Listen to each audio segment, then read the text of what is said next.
ஓம் சாந்தி. 16/5/2026 காலை முரளி. பாப்தாதா மதுபன். இனிமையான குழந்தைகளே, அதிக காலம் கடந்துவிட்டது. இன்னும் கொஞ்சம் காலம்தான் இருக்கிறது. இப்போது வீட்டிற்கு செல்ல வேண்டும். இந்த சீச்சி உடல் மற்றும் உலகத்தை மறந்துவிட வேண்டும் என்பதை சதா நினைவில் வைத்திருங்கள். கேள்வி: எந்த போதை நிரந்தரமாக இருந்தால் மனநிலை மிகவும் ஃபர்ஸ்ட் கிளாஸாக முதல் தரமானதாக இருக்கும்? பதில்: மிருகத்தின் மரணம் வேட்டைக்காரனுக்கு கொண்டாட்டம் என்ற போதை நிரந்தரமாக இருக்க வேண்டும். நாம் பரிஷ்தாக்களாகி நம்முடைய நாயகனுடன் வீட்டிற்கு செல்வோம். மற்ற அனைத்தும் அழிந்துவிடும். இப்போது நாம் இந்த பழைய ஆடையை விடுத்து புதியதை எடுத்துக்கொள்வோம். இந்த ஞானம் நாள் முழுவதும் புத்தியில் சுற்றி கொண்டே இருந்தால் அளவற்ற குஷி இருக்கும். மனநிலை முதல் தரமானதாக மாறிவிடும். பாடல்: இன்று யார் வந்தது? ஓம் சாந்தி. இதை யார் கூறியது? குழந்தைகள். அதீந்திரிய சுகம் நிறைந்த வாழ்க்கையில் எல்லையற்ற தந்தை வந்திருக்கிறார் என்று கூறுகிறீர்கள். எதற்காக? இந்த அழுக்கான உலகத்தை மாற்றி பாவனமான, அதாவது தூய்மையான உலகமாக உருவாக்குவதற்காக. பாவன உலகம் பெரிதாக இருக்குமா, பதித உலகம் பெரிதாக இருக்குமா என்பது குழந்தைகளாகிய உங்களுடைய புத்தியில் வர வேண்டும். பாரதம் சொர்க்கமாக இருந்தது, இப்போது இல்லை. நம்முடைய பாரதம் அனைத்தையும் விட உயர்ந்ததாக, அனைத்தையும் விட பழம்பெரும் நாடாக இருந்தது என்பது யாருக்கும் நினைவில்லை. வரிசை கிரமத்தில் முயற்சி கேட்டார் போல குழந்தைகளாகிய உங்களுடைய புத்தியில் இருக்கிறது. அவ்வளவு குஷி, அவ்வளவு போதை இருக்கிறதா? எல்லையற்ற தந்தை வந்திருக்கிறார் என்று கல்பகல்பமாக வருகிறார். மாயா ராவணன் நம்முடைய ராஜ்ய பாக்கியத்தை பறித்து கொண்டான். அதை ஆத்மாக்களாகிய நமக்கு ராஜ்ய பாக்கியத்தை தந்தை வந்து மீண்டும் அளிக்கிறார். தந்தை கூறுகிறார், தேகி அபிமானி ஆகுங்கள், அதாவது ஆத்ம அபிமானி ஆகுங்கள். உடலினுடைய உணர்வை துண்டிப்பதற்காக தந்தை கூறுகிறார், 108 ஒட்டு போட்ட துணியை அணியுங்கள். பெரிய மனிதர்களிடத்தில், வைர வியாபாரிகளிடத்தில் தொடர்பு இருந்தது. அந்த போதை எப்படி போகும்? ஆத்ம அபிமானியாகியே தீர வேண்டும். நான் ஆத்மா, இந்த உடல் பழையது. இதை விட்டுவிட்டு புதிய முதல் தரமான சரீரத்தை எடுக்க வேண்டும். பாம்பு தன்னுடைய தோலை விடுத்து மற்றொன்றை எடுக்கிறது. குழந்தைகளாகிய உங்களுடைய புத்தியில் இந்த ஞானம் இருக்கிறது. இந்த முழு ஞானமும் குழந்தைகளுடைய புத்தியில் சொட்டிக்கொண்டே இருக்க வேண்டும். இது சீச்சி உலகமாகும். இதை பார்த்து கொண்டு இருந்தபடியே புத்தியின் மூலமாக மறக்க வேண்டி இருக்கிறது. நாம் யாத்திரைக்கு சென்று கொண்டிருக்கிறோம். நம்முடைய புத்தியின் யோகம் வீட்டின் பக்கம் இருக்க வேண்டும். பயிற்சி செய்ய வேண்டும் அல்லவா? பாபா சொல்றாரு, ஞானம் நமக்கு நிறைய கொடுக்குறாங்க. ஆனா இதெல்லாம் நம்ம பயிற்சி செய்யணும். புத்தியில அதெல்லாம் ஞாபகம் இருக்கணும். அதனால அபியாசம் பண்ணணும், பயிற்சி செய்யணும் அப்படிங்கிற பாபா. நாம் எதிர்காலத்திற்காக ராஜயோகத்தை கற்றுக்கொண்டிருக்கிறோம். நீண்ட காலம் சென்று விட்டது. இப்போது கொஞ்சம் காலம்தான் இருக்கிறது. இவ்வாறெல்லாம் தனக்குத்தானே பேசிக்கொண்டே குஷியில் இருக்க வேண்டும். இந்த அனைத்தும் முடிந்துவிட போகிறது. வேட்டைக்காரனுக்கு கொண்டாட்டம், வேட்டையாடக்கூடிய மிருகத்துக்கோ திண்டாட்டம். நாம் பரிஷ்தாக்களாகி நம்முடைய மணவாளனுடன் வீட்டிற்கு திரும்பி செல்வோம். தந்தை வந்திருப்பதே எல்லையற்ற ஆஸ்தி கொடுப்பதற்காக. கல்பமாக வருகிறார். இவ்வாறெல்லாம் விஷயங்களை சிந்திக்க வேண்டும். இதைதான் விசார சாகர மந்தனம் என்று சொல்லப்படுகிறது. யார் முதலில் வந்திருந்தார்களோ அவர்கள்தான் பக்தியும் செய்வார்கள். அவர்கள்தான் ஞான யோகத்திலும் கூர்மையாக செல்வார்கள். ஏனென்றால் பிறகு அவர்கள்தான் முதல் நம்பரில் வரவேண்டி இருக்கிறது. யார் குடும்ப விவகாரத்தில் இருக்கிறார்களோ அவர்கள் கேட்டுக்கொண்டே பிறரையும் கேட்க வைத்து கொண்டே பழையவர்களை விட முன்னேறி சென்று விடுகிறார்கள். நிறைய குழந்தைகள் டபுள் கோர்ஸ், அதாவது 2 கோர்ஸ் எடுக்கிறாங்க அப்படிங்கிறார் பாபா. அவர்களுக்கு லிஃப்ட் கிடைக்கிறது. உங்களுடைய கோர்ஸ் என்ன?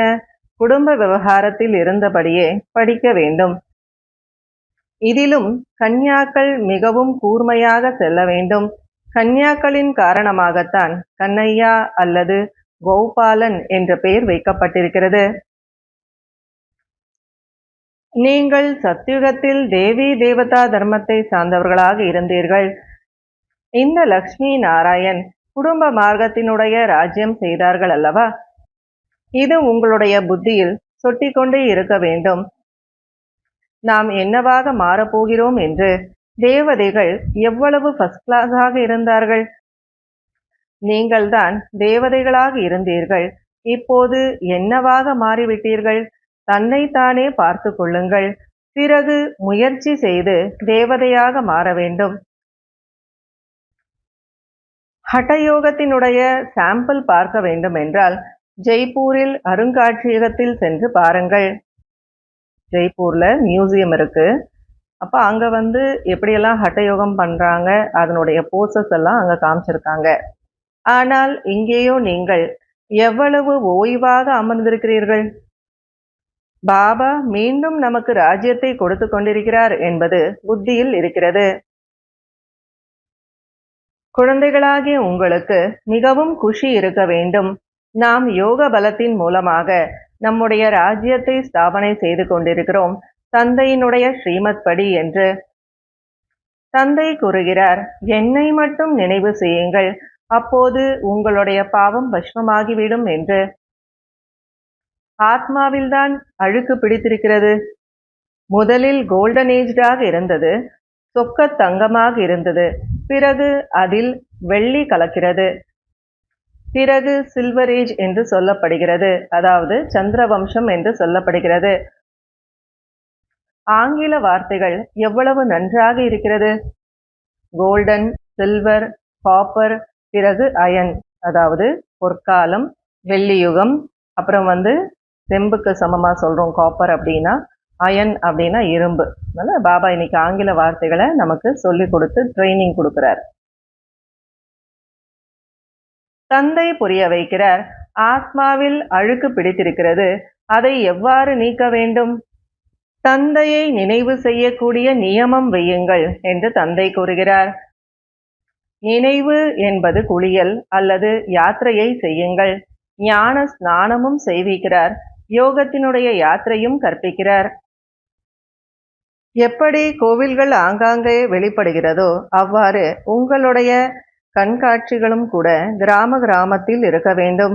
வீட்டுக்கு வீடு கண்காட்சி வைக்க வேண்டும்.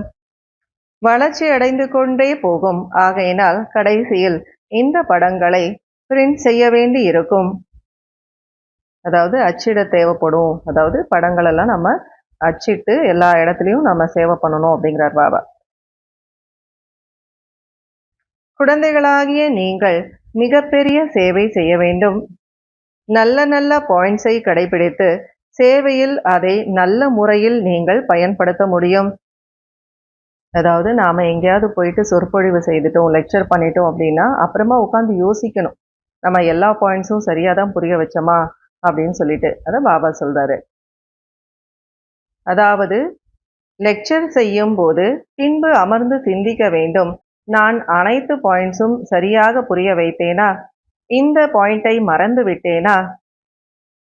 இந்த பாயிண்ட்ஸ் அனைத்தும் நம்முடன் வரப்போவது கிடையாது, இது அனைத்தும் இப்போதிற்காகத்தான். நாம் படிப்பின் மூலமாக ராஜ்யத்தை அடைந்து கொண்டிருக்கிறோம் என்ற குஷி குழந்தைகளாகிய உங்களுக்கு இருக்க வேண்டும். படிக்கக்கூடியவர்களுக்கு பதவியும் நினைவிருக்கும். நாம் எதிர்காலத்திற்காக படித்து கொண்டிருக்கிறோம்.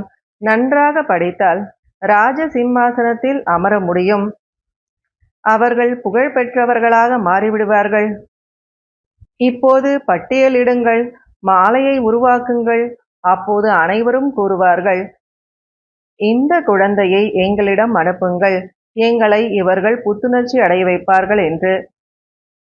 அதாவது நம்ம லிஸ்ட் போட்டு பார்த்தோம்னா பாபா சொல்றாங்க, இந்த பெண் குழந்தைகள் இவங்கெல்லாம் இங்க இருக்காங்க, இவங்களை எங்க கிட்ட அனுப்புங்க பாபா, இவங்க லெக்சர் பண்ணட்டும், எங்களை புத்துணர்ச்சி அடைய வைப்பாங்க அப்படின்னு சொல்லுவாங்களாம். சொற்பொழிவு ஆற்றக்கூடியவர்களை அழைக்கிறார்கள். அப்போது அவர்களுக்கு மதிப்பு வைக்க வேண்டும் அல்லவா? நாமும் இவரை போல புத்திசாலியாக மாற வேண்டும் என்று. நல்லது. இனிமையிலும் இனிமையான காணாமல் போய் கண்டெடுக்கப்பட்ட செல்லமான குழந்தைகளுக்கு தாயும் தந்தையுமாகிய பாப் தாதாவினுடைய அன்பு நினைவுகள் மற்றும் காலை வணக்கம். ஆன்மீக குழந்தைகளுக்கு ஆன்மீக தந்தையின் நமஸ்காரம். ஆன்மீக தந்தைக்கு ஆன்மீக குழந்தைகளின் நமஸ்காரம், அன்பு நினைவுகள் மற்றும் காலை வணக்கம். கடைபிடிக்க வேண்டிய முக்கியமான சாராம்சம். முதல் பாயிண்ட், அத்தீந்திரிய சுகத்தை அனுபவம் செய்வதற்காக தேகத்தினுடைய உணர்வை துண்டிப்பதற்கான முயற்சி செய்ய வேண்டும். இப்போது வீட்டிற்கு திரும்பி செல்ல வேண்டும். ஆகையினால் புத்தி யோகத்தை வீட்டின் மீது செலுத்திக் கொண்டே இருங்கள். செகண்ட் பாயிண்ட், குடும்ப விவகாரத்தில் இருந்தபடியே படிப்பு படிக்க வேண்டும். டபுள் கோர்ஸ், அதாவது இரட்டை கோர்ஸ் எடுத்துக்கொள்ள வேண்டும். ஞானத்தினுடைய குளியல் மற்றும் யோகத்தினுடைய யாத்திரை செய்ய வேண்டும் மற்றும் செய்விக்க வேண்டும். வரதானம். மென்மை தன்மையை அதிசயமாக மாற்றம் செய்து மாயாவை வெற்றி அடையக்கூடிய சக்தி சுரூபம் ஆகுக. சக்தி சுரூபமாக மாறுவதற்காக மென்மை தன்மையை அதிசயமாக மாற்றம் செய்யுங்கள். தன்னுடைய சம்ஸ்காரங்களை மாற்றிக்கொள்வதில் மென்மையாக மாறுங்கள். செயலில் ஒருபோதும் மென்மையாகாதீர்கள். இதில் சக்தி ரூபமாக இருக்க வேண்டும். யார் சக்தி ரூபத்தின் கவசத்தை தாரணை செய்கிறார்களோ அவர்களுக்கு மாயாவினுடைய எந்த ஒரு அம்பும் தைக்காது. ஆகையினால் தன்னுடைய முகத்தின் மூலமாக, கண்கள் மற்றும் பார்வையின் மூலமாக மென்மை தன்மையை விடுத்து சக்தி ரூபம் தென்பட வேண்டும். அப்போது மாயாவை வென்றவர்களாக மாறி பாஸ் வித் ஹானர்னுடைய சர்டிபிகேட்டை அடைய முடியும் அல்லது சான்றிதழை அடைய முடியும். ஸ்லோகன். திரிகாலதர்ஷி, 3 காலத்தையும் உணர்ந்தவர் என்ற சீட்டில் நிலைத்து ஒவ்வொரு செயலும் செய்யுங்கள். அப்போது மாயா தூரத்திலிருந்தே ஓடி போய்விடும். இன்றைய அவ்யக்த சமிகை. சதா ஆடாது அசையாது ஒரே சீரான மனநிலையை அனுபவம் செய்யுங்கள். எப்படி சாகார பாபா கலைப்பற்று மற்றும் ஒரே சீரான மனநிலையின் உதாரணமாக மாறி காண்பித்தார், அவ்வாறு குழந்தைகளாகிய நீங்களும் பிறருக்கு உதாரணமாக மாற வேண்டும். இதுதான் சேவையாகும். சேவை வெறும் வார்த்தைகளால் மட்டும் நடப்பது கிடையாது, மனநிலையின் மூலமாகத்தான் சேவை நடக்கிறது. அப்போது நேரத்திற்கேற்றாற் போல இப்போது தன்னுடைய மனநிலையை ஒரே சீரானதாக மாற்றிக்கொள்ளுங்கள். ஓம் சாந்தி.